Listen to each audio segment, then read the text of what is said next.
Hello everyone, नमस्ते सबैजनालाई। म पनि ठिकै नै छु, तपाईँहरू पनि ठिकै हुनुहुन्छ होला होइन। अन्त आज बिहान भन्दाखेरि पनि 11 साढे 11 कति बजिसकिसक्यो हो।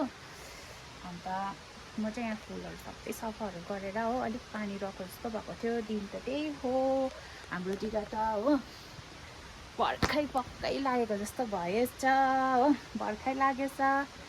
अन्त अलिक थाहा भएको बेलामा चाहिँ मैले सफाहरू गरेँ नि त फुलहरू।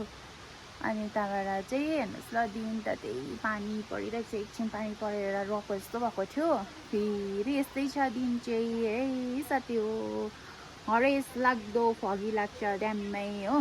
पानी पर्छ, केही काम गर्नु पनि पाउँदैन। एकछिन पानी रहेको जस्तो भएर काम गर्नु थाल्यो भने फेरि एकछिनमा पानी परिहाल्छ हो। अन्त दिन चाहिँ यस्तो छ। तपाईँहरूकोतिर चाहिँ कस्तो भइराखेको होला हो। हाम्रोतिर चाहिँ सधैँ यस्तै नै हो है साथी हो। अनि त्यहाँबाट हेर्नुहोस् न, पानी पर्दैछ है हो। यहाँ सिनिक्कै बनाएको मैले चाहिँ यो अगाडिको किनै लाग्दो भएर घारी भएको जस्तो भएको थियो। यहाँ अगाडिको यो ताकहरूको कि सबै सिनिक्क पारेर राखिदिएको हो।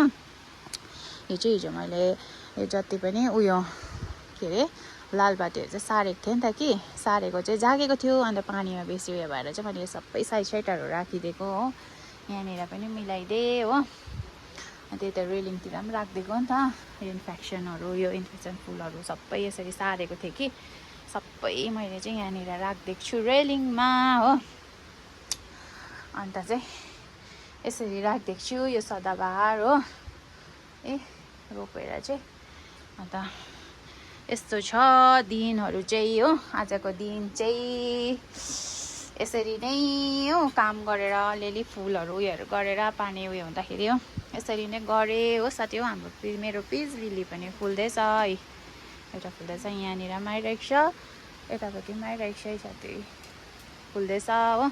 यस्तो छ आजको दिन चाहिँ हो। By by.